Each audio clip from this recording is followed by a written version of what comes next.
আল্লাহর পয়গম্বর বিশিষ্ট সাহাবী 350 বছরের সাহাবী সালমান ফারসি বাড়িতে চলে গেলেন। মালিকের বাসায় যাওয়ার পর আবার 2-1 দিন পরে আবার কিছু খেজুর নিয়ে চলে আসছে। আসার পরে বলে, মোহাম্মদ এই যে খেজুরটা নিয়ে আসছে, কিন্তু এই খেজুর কিন্তু আপনার জন্য হাদিয়া নয়, এটা হলো সদকা।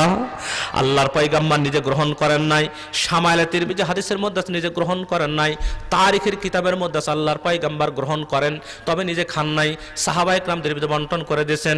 এখন বলেন তো আল্লাহর পয়গম্বর দুটো পরীক্ষায় পাস না ফেল করে বলেন? আবার পয়গম্বর ওখান থেকে চলে গেলেন। কয়েকদিন পরে সালমান ফারসি আবার পয়গম্বরের কাছে চলে আসছে।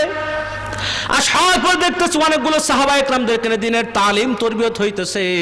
সালমান ফারসি ডাক দিল, মোহাম্মদ আপনি যে বলতেছেন আপনার নাম হলো মোহাম্মদ, এই দুনিয়ার আপনি একজন নবী, বাবার নাম হলো আব্দুল্লাহ, মায়ের নাম হলো আমিনা, কিন্তু আমি তো আপনাকে নবী হিসেবে মানতে পারি না যতক্ষণ পর্যন্ত আপনি সঠিক কোনো ডকুমেন্ট না দেখাইতে পারবেন, প্রমাণ সূত্র না দেখাইতে পারবেন, ততক্ষণ পর্যন্ত আমি আপনাকে নবী হিসেবে মানতে পারি না। ওই জায়গার মধ্যে বসা ছিল হযরত ওমর ফারুক রাদিয়াল্লাহু তাআলা আনহু। মেজাজ বড় কড়া। আল্লাহর পয়গম্বরকে যখন কটাক্ষ করে কথা বলছে, পয়গম্বর কিচ্ছু বলতেছে না। ওমর ফারুক তরবারি আস্তে করে বের করতেছে আর মনে মনে ভাবতেছে, হায় রে বেটা বেয়াদব, বুড়া মানুষ হয়ে গেছে, আজ পর্যন্ত আক্কেল বুদ্ধির গোষ্ঠী হলো না, আমাদের পয়গম্বরকে কটাক্ষ করে কথা বলে, এত বড় সাহস।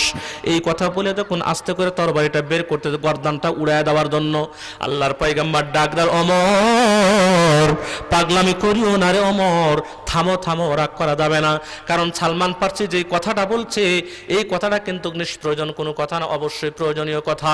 কারণ এই জামানার যে কোনো একজন ভণ্ড মানুষ তো নবী হিসেবে দাবি করতে পারে, এই জন্য কথা অনর্থক কথা বলে নাই। সালমান নে তুমি কোনো কথা মনে করিও না, তুমি কষ্ট মনে নিও না, কারণ হলো এই জামানার যে কোনো একজন ভণ্ড মানুষ নবী হিসেবে দাবি করতে পারে, এই জন্য আমি তোমাকে বলে দিয়ে দিলাম, না না সালমান নে তুমি দেখো আমার পিছনে কাপড়টা তুমি সুন্দর করে উঁচা করে দেখো, এই দুই কাঁধের মাঝখানে ঘাড়ের মধ্যে কবিতরের ডিমের মতো উদীয়মান একটা গোস্তের ভিতরে ওখানে লেখা আছে লা ইলাহা ইল্লাল্লাহু মুহাম্মাদুর রাসূলুল্লাহ। আল্লাহর পয়গম্বর সালমান ফারসিকে তখন বলে দিয়ে দিল।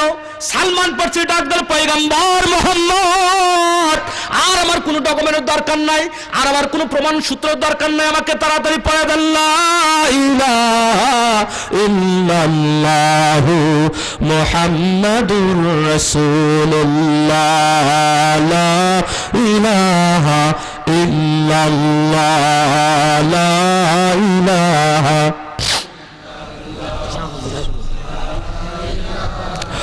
ইল্লাল্লাহ, লা ইলাহা ইল্লাল্লাহ, লা ইলাহা ইল্লাল্লাহ।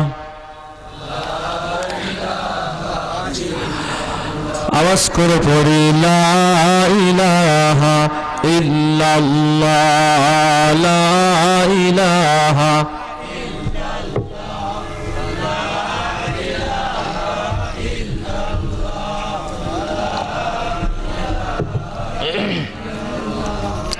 লা ইলাহা ইল্লাল্লাহ, লা ইলাহা ইল্লাল্লাহ।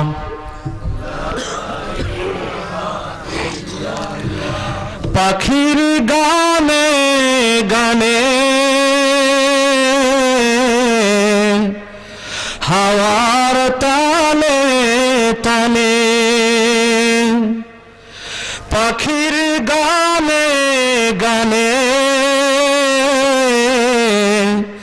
হাওয়ার তালে তালে, সেই নামেরই মতওয়ালা লা ইলাহা ইল্লাল্লাহ, লা ইলাহা ইল্লাল্লাহ, লা ইলাহা ইল্লাল্লাহ, লা ইলাহা ইল্লাল্লাহ, লা ইলাহা ইল্লাল্লাহ মুহাম্মাদুর রাসূলুল্লাহ সাল্লাল্লাহু আলাইহি ওয়াসাল্লাম। মুসলমান ভাইরা বলতেছিলাম, তাহলে শেষ পর্যন্ত সালমান ফার্সি কিন্তু ইসলাম ধর্ম গ্রহণ করে নিয়ে নিলেন। সালমান ফার্সি রাদিয়াল্লাহু তাআলা আনহু মালিকের বাসায় থেকে রাত্রি গভীর হলে আমাদের পয়গম্বরের কাছে চলে আসে। যেহেতু ইহুদি মালিকের বাড়িতে গোলামি করে খাটে, মনে আসেনি আপনাদের? মনে কি আছে আপনাদের? শাহজাহানপুর এলাকার লোকের আপনাদের ব্রেন বুদ্ধি অনেক বেশি ভালো, আমি জানি। শহরতলি এলাকার মানুষের ব্রেন খুব চৌকান্ন থাকে। সালমান ফার্সি রাদিয়াল্লাহু তাআলা আনহু শেষ পর্যন্ত রাত্রি গভীর হলে যখন মালিকের বাসায় যখন চলে যায়, মালিক তখন ডাক দেয়, এ সালমান, গভীর রাত্রিতে কোথায় থেকে তুমি চলে আসো? সালমান ফার্সি ডাক দেয় বলতেছে, আমি অনেক একজন মানুষের গোলামি করি, আর একজন মানুষের আমি কাছে চলে যাই। যে লোকের কদম মোবারকটা আমি ধরছি, আখেরাতের দৃষ্টি আমার জন্য একদম সুন্দর হয়ে গেছে, আখেরাতের পথটা আমার জন্য সুন্দর হয়ে গেছে, ওই লোকের কাছে আমি যাতায়াত করি। মালিক তখন বলতেছে, আমি তোমার কথা না বলতে পারছি। লোকটার নাম কি? বলে মোহাম্মদ। বলে তার দরবারে তুমি যাতায়াত করো? বলে তার দরবারে আমি যাতায়াত করি। মালিক তখন বলল, সালমান রে, আমি কিন্তু এটা সহ্য করতে পারবো না, কারণ আমি হলাম ইহুদি একজন মানুষ, আমি কিন্তু মোহাম্মদে পছন্দ করি না, ওরকম পাগল টাগল মানুষকে আমি পছন্দ করি। নাউজুবিল্লাহ যারা বলেন। এই সালমান, আমি তোমাকে বলে দিলাম, খবরদার, আগামী দিন থেকে আর মোহাম্মদের দরবারে তুমি যাইবে না, যদি যাও তাহলে তোমাকে আমি ক্যান্সেল করে দিয়ে দেবো। কিন্তু পয়গম্বরের কথা যখন সালমান ফার্সি মনে মনে যখন আবার উদয় হয়ে গেল, 2-3 দিন পর আবার গভীর রাত্রিতে চলে গেলেন। গভীর রাত্রিতে আবার যখন ফিরে চলে আসলেন, মালিক তখন ডাকতো, সালমান, প্রত্যেক দিনের নাই আজকে তুমি আবার কোথা থেকে চলে আসতেছো? বলে পূর্বের যা কাহিনী তাই। আমার মুসলমান ভাইরা, শেষ পর্যন্ত সালমান ফার্সি আল্লাহর পয়গম্বরের কাছে যা, সে বলে, পয়গম্বর, পয়গম্বর, আমার তো মনে হয় বেশি দিন পর্যন্ত বাঁচার কোনো কায়দা নাই, আমার তো বয়স অনেক বেশি হয়ে গেল, 300-350 বছর হয়ে গেল। পয়গম্বর গো, আমি চাই, আমার মনের মধ্যে বারবার চাই আপনার কদম মোবারকে বেশি বেশি সময় অর্জন করার জন্য, সময় বেশি বেশি দেওয়ার জন্য, কিন্তু আমি তো মালিকের বাড়িতে গোলামি করে খাটি, আমাকে তো সময় দেওয়া হয় না, আমাকে আজাদির একটা ব্যবস্থা করে দিয়ে দেন। আমার মুসলমান ভাইরা, শেষ পর্যন্ত আল্লাহর পয়গম্বর ডাক দেওয়া বলে, সালমান রে, তোমার মালিককে তুমি যা বলো, তোমার মালিক তোমাকে কোন শর্তে আজাদ করে দিতে চায়। আমার মুসলমান ভাইরা, শেষ পর্যন্ত মালিকের বাসায় যখন চলে গেলেন, মালিক ডাকদা বলতেছে, বিশাল একটা খেজুরের চটিয়াল ময়দান আছে, ওখানে 300টি খেজুরের চারা তোমাকে লাগাই দিতে হবে। 300টি খেজুরের চারা বড় হইলে খেজুর ধরবে, তারপরে তোমাকে আমি আজাদ করে দিয়ে দিব। আমার মুসলমান ভাইরা, সালমান ফার্সি চলে আসলেন মালিকের বাসায় থেকে, পয়গম্বরকে ডাকদা, পয়গম্বর, আমার মনে হয় আমার কপালে আজাদি ভাগ্যে নাই। ও পয়গম্বর, যারা নাকি খেজুর গাছ গাড়ে আর যারা নাকি তাল গাছ গাড়ে, তারা নাকি ওই ফলটা খেতে পারে না, কারণ লম্বা সময় দরকার হয়। আমার মুসলমান ভাইরা, শেষ পর্যন্ত পয়গম্বর ডাকদা বলেন, লা তাকুনাতু মির রাহমাতিল্লাহ, সালমান রে, আল্লাহর রহমত থেকে নৈরাশ সবার নাই, যাও যাও, তোমার মালিককে তুমি বলে দিয়ে দাও, আগামী দিন 300টি খেজুরের চারা জড়ো করা হইতেছে। হযরত আলীকে ডাক দাও, হযরত আলী, তাড়াতাড়ি তুমি সমস্ত সাহাবা ইকরামদেরকে তুমি বলে দিয়ে দাও, আগামীকাল সকালবেলা সবাই যেন 2টা-3টা করে খেজুরের চারা নিয়ে আসে। আমার মুসলমান ভাইরা, পরের দিন সকালবেলা 3টা, 4টা, 5টা, 10টা করে খেজুরের চারা জড়ো করা হইল। আল্লাহর পয়গম্বর হযরত আলীকে ডাক দেব, আলী রে, দেখো দেখো, তোমার হাতের মধ্যে কতগুলো খেজুরের চারা এখন জড়ো হইয়া গেছে। হযরত আলী ডাক দেব বলতেছে, ইয়া রাসূলুল্লাহ, আল্লাহর কসম করে বলি, আপনার ওয়াদা পূর্ণ হয়ে গেছে, আমার হাতের মধ্যে 350 খেজুর হয়ে গেছে। সুবহানাল্লাহ যারা বলেন, দরুদ শরীফ, আল্লাহুম্মা সাল্লি আলা মুহাম্মাদ ওয়া আলা আলি মুহাম্মাদ। মহিলা মাদ্রাসা আছে, তার জন্য দোয়া করা হবে। আমার পাশে একজন ওলামায়ে হযরত এখানে বসা আছেন, উনি আপনাদের এলাকার অনেক পুরাতন একজন মানুষ, মহিলা মাদ্রাসা করছেন, সেদিকে লক্ষ্য করবেন, আমরা তার জন্য দোয়া করব। আল্লাহুম্মা সাল্লি আলা মুহাম্মাদ ওয়া আলা আলি মুহাম্মাদ। কয়েক ভাই, 7 ভাই মসজিদের বাবা মারা গেছে, কয়েকদিন আগে বাবা মারা গেছে।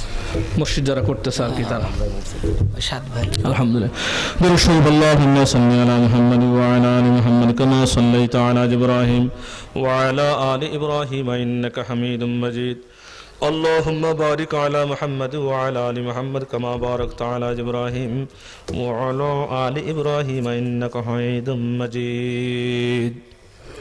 সবাই দোয়া করবেন, যার যার পিতামাতার জন্য দোয়া করবেন, এলাকাবাসীর জন্য দোয়া করবেন, পুরো দেশের জন্য দোয়া করবেন। আমাদের মুসলমানের দেশ শুধু বাংলাদেশই নয়, বিভিন্ন জায়গাতে আছে, সারা পৃথিবীতে বিভিন্ন জায়গায় মুসলমান বসবাস করতেছে, বিশেষ করে বার্মার মুসলমানদের খুব নির্যাতন হইতেছে, তাদের জন্য দোয়া করবেন। মসজিদের জন্য দোয়া করবেন। আপনাদের একজন ওলামায়ে হযরত এখানে নুরানি মহিলা মাদ্রাসা করছেন, তাদের জন্য দোয়া করবেন। সবাই সবার জন্য দোয়া করবেন। আলহামদুলিল্লাহি রাব্বিল আলামিন। ربنا ظلمنا أنفسنا وإن لم تغفر لنا وترحمنا لنكونن من الخاسرين. ربنا تقبل منا إنك أنت السميع العليم وتب علينا يا مولانا إنك أنت التواب الرحيم. رب العالمين গভীর রাত্রিতে, রাত্রি একটা পার হয়ে গেছে মাওলা গো। গভীর রাত্রিতে হাজার হাজার মানুষ নিয়ে আল্লাহ তোমার দরবারে সমবেত হয়ে গেছে মাওলা। বগুড়া শাহজাহানপুর অন্তর্গত দাড়িকামারি নতুন মসজিদের আয়োজিত আজকে মাহফিলের শেষ অনুষ্ঠানের ভিতরে আল্লাহ তোমার শাহী দরবারে হাত উঠায় দিয়েছে মাওলা। মেহেরবানি করে আমরা এখানে উপরে নিচে যতগুলো মানুষ এখানে বসা রয়েছি, আমাদের সকলের নেক হায়াত তুমি দারাজ করে দিয়ে দাও আল্লাহ রাব্বুল আলামিন। ইয়া আল্লাহ, এখানে আমরা যারা বসে আছি, আমাদের জীবনে তো বহুত অন্যায় অপরাধ হয়ে গেছে মাওলা। জেনেও করেছি, না জেনেও করেছি, অসতর্ক মুহূর্ত ভুল বশত, ইচ্ছায় অনিচ্ছায়, সগীরা কাবিরা, জাহেরি বাতিনি কত ধরনের গুনাহ খাতা হয়ে গেছে মাওলা। সবগুলো গুনার উপর তপ্ত হয়ে লজ্জিত হয়ে তোমার দরবারে স্বামী হইয়া হাজির হয়ে গেলাম গো মাওলা। ইয়া আল্লাহ, মেহেরবানি করিয়া মাবুদ আমাদের যার যার রুনাদারি আর দোয়া দরখাস্ত তুমি কবুল আর মঞ্জুর করে নিয়ে নাও রব্বুল আলামিন। আল্লাহ, গভীর রাত্রে তামাম দুনিয়ার সমস্ত মানুষের দরজা বন্ধ হয়ে গেছে, যার যার ঘরের দরজা বন্ধ। আর যত রাত্রি হবে তোমার রহমতের দরজা তত খুলতে থাকবে গো মাওলা রব্বুল আলামিন। এখানে ওলামায়ে হযরত বসা রয়েছেন, উপরে নিচে অনেক তোমার বান্দা বান্দি এখানে বসা রয়েছে গো মাওলা। আল্লাহ, সকলকে সঙ্গে করে নিয়ে তোমার শাহী দরবারে হাত উঠায় দিলাম গো মাওলা। মেহেরবানি করে আমাদের যার যার মনের নেক মকসুদকে তুমি পূর্ণ করে দিয়ে দাও আল্লাহ। तमाम दुनियार समस्त मुसलमान भाई बोनदेरके तुमी कबुल और मंजूर करे निये नाओ या अल्लाह विश्वराना सेखाने से যত জায়গায় মুসলমান নির্যাতনে পীড়িত অবস্থার ভিতরে আছে মজলুম অবস্থায় দিন কাটাইতেছে মাওলা গো বিশেষ করে বার্মার মুসলমানদের বড় জটিল আর কঠিন অবস্থার ভিতরে চলতেছে মুসলমানদের শিশু সন্তান পর্যন্ত জালেমদের হাত থেকে নিরাপদে নয় আল্লাহ গো জালেমরা মুসলমানদের সন্তানদেরকে গাছের কাঠের মধ্যে আগুন ধরায় দিয়া মুসলমানদের সন্তানদেরকে একত্রিত করে পোড়া মারা ফেলে দিতেছে ইয়া আল্লাহ বাংলাদেশের জমিন থেকে লক্ষ লক্ষ হাজার হাজার জমিন থেকে তাদের জন্য দোয়া করা হইতেছে মাওলা আয় আল্লাহ মেহেরবানি করে দোয়াগুলো তুমি কবুল আর মঞ্জুর করে নিয়ে নাও বারবার মুসলমানদেরকে তুমি ঈমান আর ইজ্জত তুমি রক্ষা করে দিয়ে দাও আল্লাহ রব্বুল আলামিন আল্লাহ বাংলাদেশ আমাদের মুসলমান যারা আছে আল্লাহ তাদেরকে তুমি ঈমান ইজ্জত আবরুগুলো হেফাজত করার না তৌফিক দান করে দিয়ে দাও ইয়া আল্লাহ যতগুলো মানুষ দুনিয়া থেকে চলে গেছে হযরত আদম পয়গম্বর থেকে হযরত ঈসা পয়গম্বর পর্যন্ত শেষ নবী মুহাম্মদুর রাসূলুল্লাহ পর্যন্ত অদ্যবধি আজ পর্যন্ত পৃথিবীতে মাটির নিচে মুমিন মুমিনাত শুয়ে রয়েছেন আল্লাহ গো সকলের আরওয়ার পরে তুমি সবগুলো পৌঁছা দিয়ে দাও রব্বুল আলামিন আল্লাহ আমাদের মধ্যে বিশেষ করে আমাদের পিতামাতা বন্ধু বান্ধব অনেক আত্মীয় স্বজন দুনিয়া থেকে চলে গেছে আল্লাহ কার কি অবস্থা দুনিয়া থেকে চলে গেলে কবরে জিন্দেগিতে হয় तमाम পৃথিবীর খবর নেওয়া সম্ভব কিন্তু কবরের জগতে যারা চলে যায় তাদের খবর নেওয়া যায় না গো মাওলা মেহেরবানি করে কবরের জগতে যারা চলে গেছে আল্লাহ সকলদেরকে তুমি মাফ করে জান্নাতের ফয়সালা করে দিয়ে দাও রব্বুল আলামিন আয় আল্লাহ বিশেষ করে আমাদের মা বাবা জনম দুঃখনী মার বাবা দুনিয়া থেকে যারা চলে গেছে মা কত কষ্ট করে সন্তানকে লালন পালন করলো এমন সন্তান দুনিয়াতে যাদের রেখে গেছে আবার ভাইরা মা দুনিয়া থেকে চলে গেছে কিন্তু মার পান্দানি আজ পর্যন্ত